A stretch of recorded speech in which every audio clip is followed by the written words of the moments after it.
In the high-voltage neon pulse of the digital city, every heartbeat is a countdown to a life-changing revelation.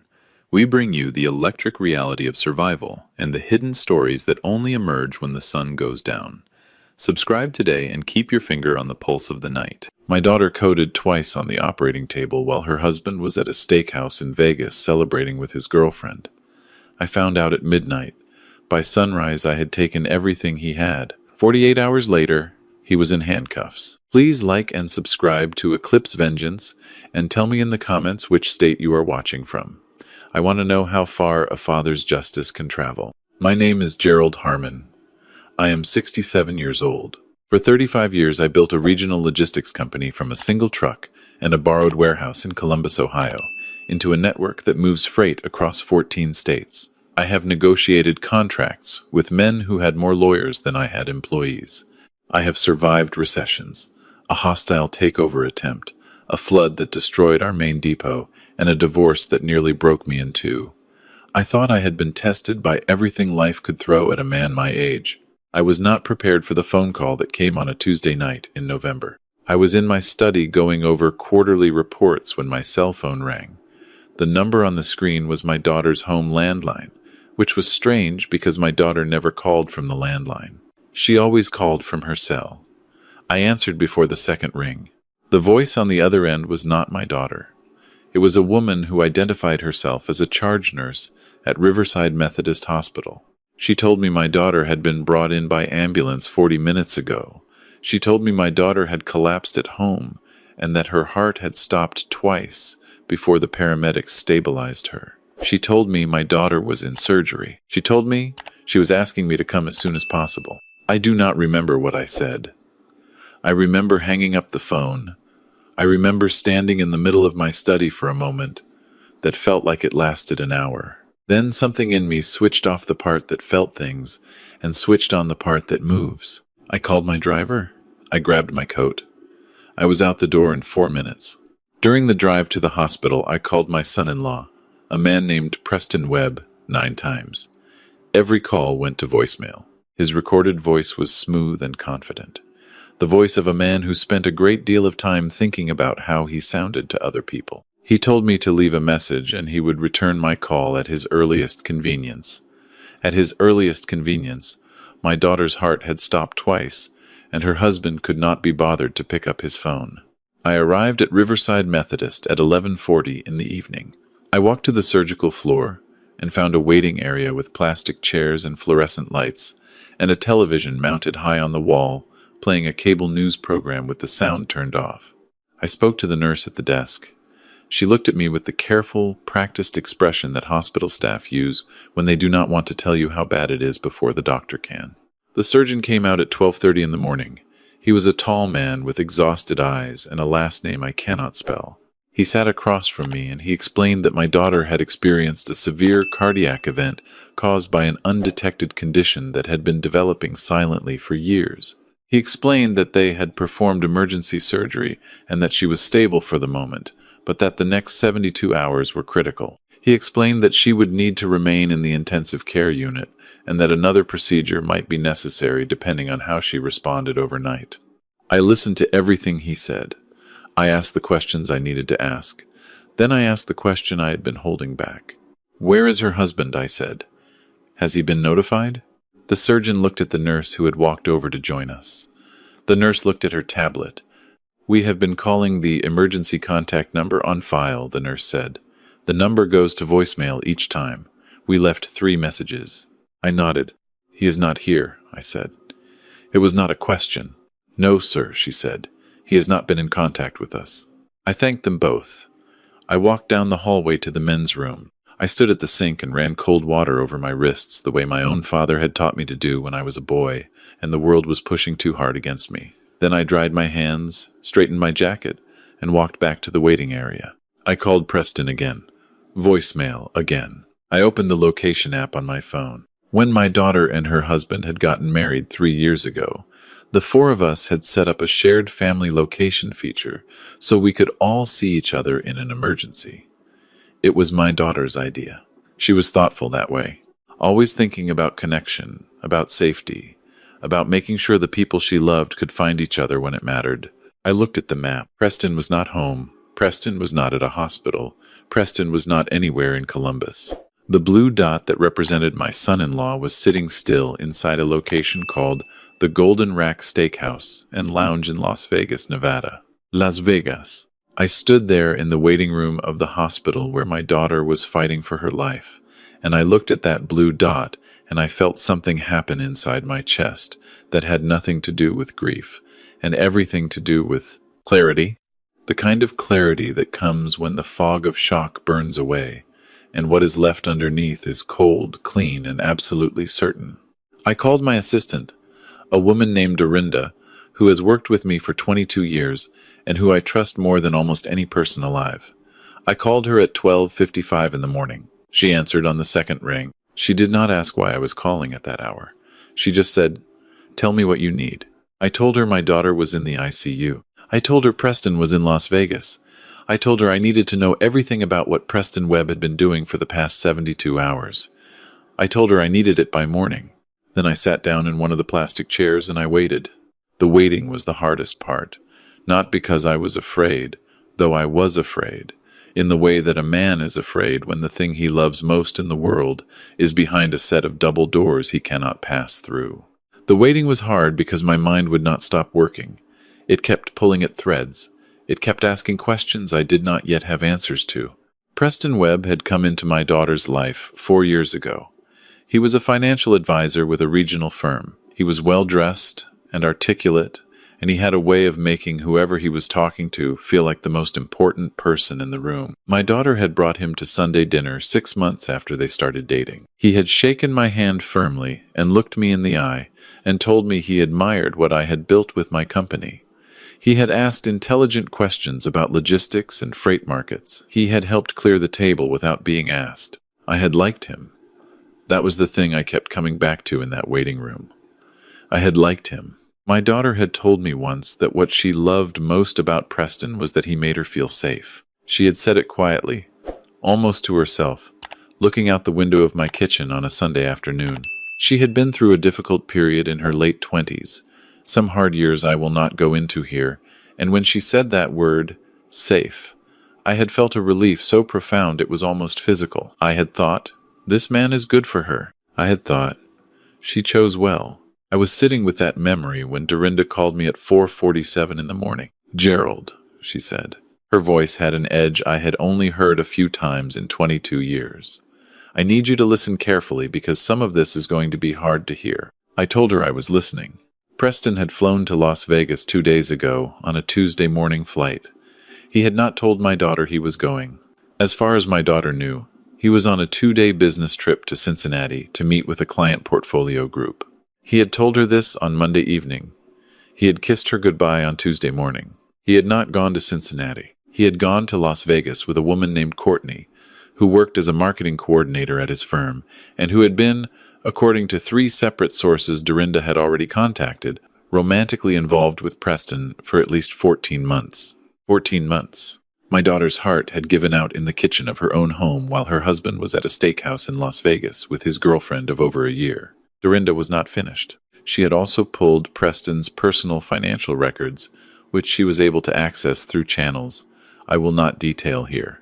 What she found was that over the past 18 months, Preston had been quietly and systematically liquidating joint investment accounts that he managed on behalf of both himself and my daughter. He had been transferring the proceeds in small amounts, structured to avoid automatic reporting flags, into a personal account that my daughter did not know existed. The total transferred was $230,000.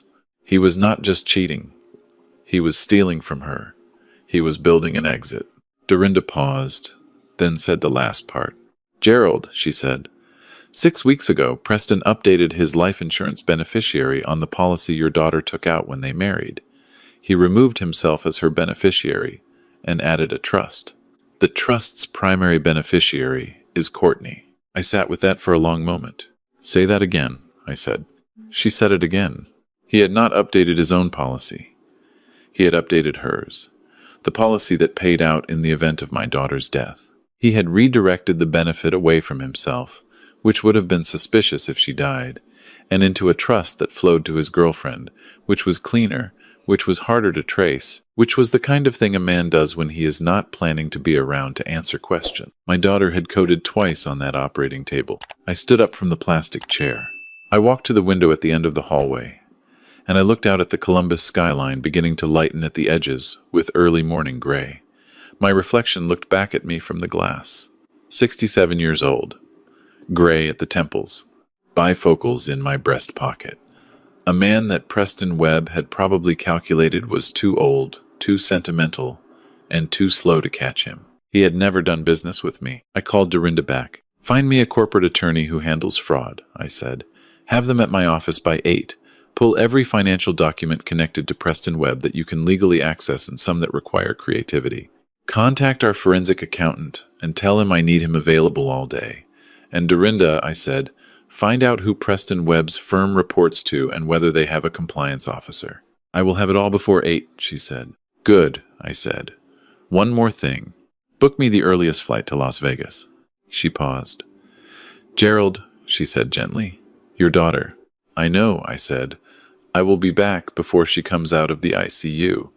I need Preston to be in front of me before he finds out she survived." There was a brief silence. "Understood?" she said. I went back to the nurse's station and I spoke to the charge nurse and I told her that I needed to step away for several hours on a matter of critical urgency and that I needed her personal assurance that someone would call me the moment there was any change in my daughter's condition in either direction. She gave me her direct number. I put it in my phone under the name Do Not Miss. Then I went to my daughter's room, which they allowed me to enter for 5 minutes. And I stood at the foot of her bed. She looked small. She had always seemed larger to me than she actually was because she was loud in the best way, full of opinions and laughter and the specific energy of a woman who had decided at some point to take up exactly the amount of space she was entitled to. Lying there in the hospital bed with the monitors tracing the work of her repaired heart, she looked like the little girl who used to fall asleep in the back seat of my truck on long drives home from her grandmother's house. "I am going to fix this," I said quietly. "I am going to fix all of it. You just stay." Then I left. My flight landed in Las Vegas at 9:20 in the morning local time. My head of security, a retired federal agent named Warren who had been with my company for 11 years, met me at the arrivals gate. I had called him from the airport in Columbus. He had the information I needed on a tablet in his hand before I had finished shaking his. Preston and Courtney had checked into a hotel on the Strip under Preston's name. They were booked through Thursday. According to the hotel's public social media check-ins and Courtney's own Instagram, which was set to public, they had been at the Steakhouse the night before, then at a club, then back to the hotel. Preston had posted nothing. Preston was careful that way. He let her document the trip. He kept his own hands clean. Courtney did not know my daughter was in the hospital. Based on the timestamps of her posts, she had been awake and uploading photos at 2 in the morning while my daughter was in surgery. She was not a villain. She may not have known the full shape of what Preston was doing. I decided to reserve judgment on her and focus on what I knew with certainty. Preston knew his wife had a heart condition. He had been to the cardiologist with her 8 months ago when the first warning signs had appeared. He had sat in that office and he had heard a doctor explain that my daughter needed to manage her stress levels carefully and maintain a consistent medication schedule. He had held her hand in the waiting room after. He had told her he would be there for everything. 8 months ago, he was already 14 months into his affair. I did not go to the hotel. Instead, Warren drove me to a quiet conference room at a law office that Dorinda had arranged, and I spent the next 4 hours on calls and in meetings, working through what I was going to do and in what order. The first call was to the compliance department of Preston's firm. I spoke to a senior compliance officer, and I told him that I had documentary evidence that one of his firm's advisors had been conducting unauthorized transfers from a joint client account over a period of 18 months. I told him the total amount. I told him I had the account records. I told him I was giving him a professional courtesy call before I contacted the SEC. The compliance officer asked me to please hold. He was back in less than 4 minutes. He thanked me for calling. He told me the matter would be escalated immediately. He told me the advisor's access to all client systems would be suspended pending investigation within the hour. Within the hour. The second call was to my attorney, who conferenced in a fraud specialist she had brought up from her firm's white-collar division. We discussed the insurance beneficiary change. The fraud specialist explained that changing a spouse's life insurance beneficiary without their knowledge or consent, particularly in a manner that directed the benefit toward a third party connected to an undisclosed relationship, created significant exposure for criminal fraud charges in the state where the policy was issued, which was Ohio. She told me she would have the documentation filed with the appropriate authorities before end of business. The third call was to a contact I have at a regional news desk. I did not ask for a story.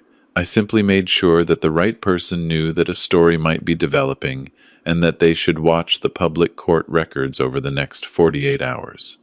That was all. I did not need to do more than that. By 2 in the afternoon, Preston Webb's professional life had ceased to exist. His firm had suspended him. His access to client accounts was frozen. His securities license would be flagged by end of day, pending the investigation. Every credential he had spent 15 years building was in the process of being dismantled with the cold efficiency of institutional machinery that, once set in motion, does not stop. Warren got the call at 2:30. He just tried to use his corporate card at the hotel restaurant, Warren said. Declined. He tried a second card. Also declined. He has been on his phone for the past 20 minutes. He went up to the room. He came back down. He went to the front desk. Whatever he found out at the front desk, he did not like it. What did he find out at the front desk? I said. Warren almost smiled. That his room is paid through tonight only, Warren said. The corporate account the reservation was charged to has been flagged. The hotel needs a new form of payment for the remaining nights.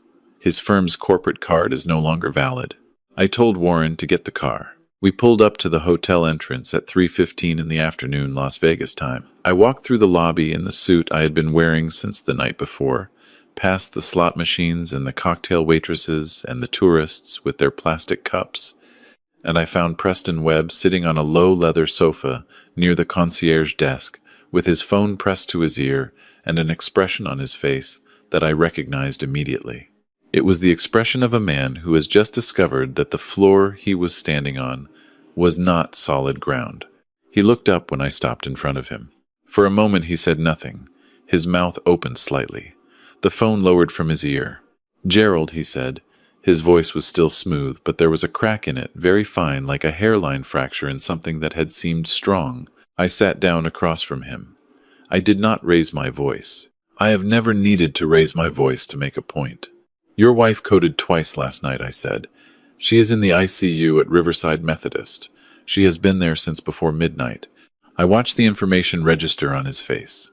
Whatever calculation was running behind his eyes, it was fast and it was ugly to watch. "I tried to call you," he said. "I saw the missed calls this morning. I was going to call back. I have been dealing with a situation with my cards, and I think there has been some kind of mistake with the firm, and—" "Stop," I said. He stopped. "I know about Courtney," I said. "I know about the account transfers. I know about the insurance beneficiary change. I know about the cardiologist appointment 8 months ago, where a doctor told you that your wife's condition required careful management. I know that you understood what stress and disruption could do to her heart, and I know that you chose to continue anyway. I know all of it, Preston. Every transaction, every message, every decision you made over the past 14 months. He stared at me. "My attorneys filed paperwork this morning," I continued. "The compliance department at your firm was notified at 10 o'clock. Your license is being flagged as we speak. The insurance fraud documentation is with the Ohio authorities. Your cards are declined because the accounts connected to your firm have been frozen pending investigation. You have been suspended. And the story about all of this is going to be on the regional news desk by tomorrow morning." He was very pale now. "Gerald," he said, "listen, I know how this looks. I know you are upset, and you have every right to be, and I want to explain. You changed her beneficiary," I said. The sentence landed in the space between us, like something dropped from a very great height. He said nothing. "You sat in that cardiologist's office," I said. "You held her hand. You knew what her condition was. And then you changed the beneficiary on her life insurance to a trust that flows to the woman you have been with for over a year. My daughter's heart stopped twice last night. Twice. And you were here." He opened his mouth. The money you transferred out of the joint accounts, I said, is being traced. The transfers will be reversed. The personal account you moved it into has already been identified. Whatever you thought you were building, Preston, it is gone. There is no exit anymore. There is no new life waiting. There is only what you did and the accounting that comes with it. He looked around the lobby as if he was searching for a way out that did not exist. When he looked back at me, his face had changed. The smoothness was gone. What was underneath it was not pleasant. You cannot prove I intended anything, he said. His voice was low and flat. Whatever you think you know, a financial advisor restructuring accounts is not a crime. People update insurance beneficiaries all the time. You have nothing that says I wanted her to. 2 detectives from the Columbus Financial Crimes Unit would like a word with you, Warren said. We both turned. Warren was standing 2 feet away. Behind him were 2 men in plain clothes who had just walked through the hotel entrance. One of them held up a credentials case. Preston Webb, the taller one said, we have a warrant for your arrest on charges of felony financial fraud and a material hold request pending a joint investigation with the Insurance Fraud Bureau. We would like you to come with us. Preston stood up slowly from the sofa. His face was completely blank now, every expression wiped clean, and what remained looked like the face of a man seeing clearly, perhaps for the first time, the full distance between where he thought he was going and where he had actually arrived. He looked at me one last time. She was going to leave me anyway, he said. His voice was almost quiet enough to be private. She had been pulling away for months. I was not going to get anything. I was just trying to protect myself. I looked at him for a long moment. 67 years old. I've known men like Preston Webb my entire career. Men who confuse protecting themselves with destroying someone else. Men who are so focused on their own accounting that they forget there are other people in the ledger. You tried to protect yourself, I said, from a woman who loved you. And in doing that, you became something I do not have a word for that is polite enough to say in public. The detectives moved him toward the door. He did not resist. He walked between them across the lobby with the same careful posture he always had, shoulders back, chin level, still performing even now, and then the glass doors closed behind him and he was gone. I sat back down on the sofa. Warren sat next to me. We did not speak for a while. My phone rang. It was the charge nurse at Riverside Methodist. I answered before she finished the first syllable. Mr. Harmon, she said, your daughter is awake. She is asking for you. I was at the airport within the hour. I was back in Columbus by midnight. I walked into my daughter's room at 12:40 in the morning, exactly 24 hours after I had first stood at the foot of her bed and made her a promise. She was propped up slightly against the pillows. She looked tired in the way that people look tired when they have been somewhere very far away and come back. But her eyes were open and they were sharp, and when she saw me come through the door, she reached out her hand. I sat down beside her and I took it. Dad, she said. Her voice was rough. What happened? Where is Preston? I held her hand and I looked at my daughter, and I thought about how to begin. I had spent 35 years making hard calls. I had delivered bad news to partners and employees and clients more times than I could count. I knew how to give people information they did not want in a way that did not destroy them. I told her, not all of it at once, not every detail, but the shape of it, the affair, the accounts, the insurance, what I had done, where Preston was now. She listened without interrupting. That was something she had always done, even as a little girl.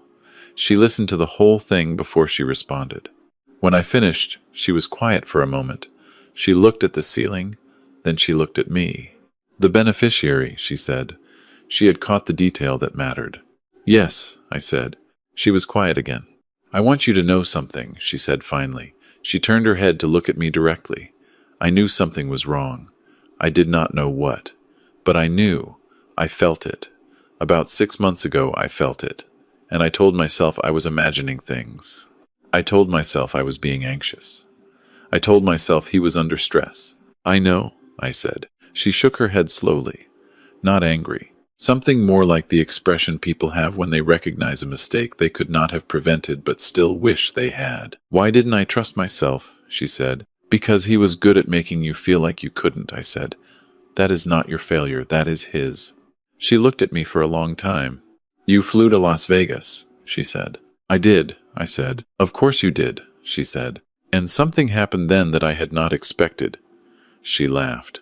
A short, rough sound that probably hurt her chest, but real, genuine, the laugh I had known since she was 4 years old and had just figured out a joke. "You are the most terrifying man I have ever known," she said, "and I mean that as the greatest compliment I can give." I squeezed her hand, and I did not say anything because there was nothing to say that the moment did not already contain. The months that followed were hard. They are always hard, the time after something like this, the practical and the emotional running alongside each other, both demanding attention, neither willing to wait. My daughter spent 3 weeks in the hospital and 2 months in supervised recovery. The second procedure the surgeon had mentioned turned out to be necessary. She came through it. Preston's case moved through the system. The financial fraud charges were solid. The insurance beneficiary issue, in combination with the forensic accounting that traced every transfer, created a picture that the prosecutors described to me as unusually complete. Courtney cooperated with investigators. She had not known about the beneficiary change. She had believed the money Preston was spending on their trips had come from legitimate bonuses. When she understood the full picture, she retained her own attorney and provided a detailed account of everything Preston had told her over 14 months. It was, as these things often are, a great deal more ordinary than the damage it caused. He had told her his marriage was effectively over. He had told her it was a matter of time. He had told her he was taking care of things. Preston Webb is awaiting sentencing. His attorneys attempted a plea arrangement that fell apart when the prosecution declined to reduce the primary charges. He will likely spend several years in a federal facility. His securities license is permanently revoked. Everything he had built in 15 years of professional life no longer exists. My daughter moved into a house 12 minutes from mine in the spring. She is building something new. She went back to the landscape architecture practice she had put on hold when she married Preston, telling herself at the time that she was making a choice freely. Now she knows it was a compromise she paid for slowly, the way people pay for compromises, without noticing the cost until the balance comes due. She is not paying that way anymore. Last month she called me on a Sunday afternoon, which is when she usually calls, and she told me she had taken on her first large commission, a public park redesign for a city in the next county over. She was excited in the way she used to be excited before the years with Preston had quieted her down. I sat in my kitchen and I listened, and I did not say much because she did not need me to. When she finished telling me about it, she said, "Dad, can I tell you something?" "Of course," I said. "I used to think being strong meant not needing help," she said. "I used to think that asking someone to step in for you was the same as failing." I listened. "That night in the hospital," she said, "when I woke up and you were there, you had already done all of it. You had already fixed it. And I did not feel like I had failed. I felt like I was not alone. Those are different things. I understand that now." I did not trust myself to speak for a moment. "You were never alone," I said. "I know," she said, "but now I know it, if that makes sense." It made all the sense in the world. I want to say something directly to you now. You who have been listening to this from wherever you are sitting or driving or working. You might be thinking this story is about a rich man with resources and connections, and that you could not do what I did because you do not have what I have. But that is not what this story is about. This story is about paying attention. It is about the moment you feel something is wrong, and you trust that feeling instead of explaining it away. It is about knowing that the people who try to make you doubt your own instincts are often the ones who benefit most from your confusion. It is about what happens when you stop waiting for the situation to get better on its own, and you decide instead to understand it completely. Most of the damage Preston Webb did, he did in the space created by silence. By the assumption that no one was watching, by the confidence that the people around him were too trusting, too distracted, or too afraid of what they might find to actually look. Look, pay attention, ask the questions that feel uncomfortable. Trust the feeling in your chest that says something is not right before your mind has caught up to what your instincts already know. And if someone you love is ever in that hospital bed, fighting to stay, and you find out that the person who was supposed to be beside them is somewhere else entirely, doing something that cannot be explained or forgiven, do not wait. Do not hesitate. Do not give them the chance to build another story. Move fast. Document everything. Close every door before they know the house is on fire. This is Gerald Harmon. If this story meant something to you today, if it reminded you to look more carefully at the people around you and trust yourself when something does not feel right, hit that like button and subscribe to Eclipse Vengeance. Share this with someone who needs to hear it. Leave me a comment and tell me which state you are watching from. I want to know how far the truth can travel.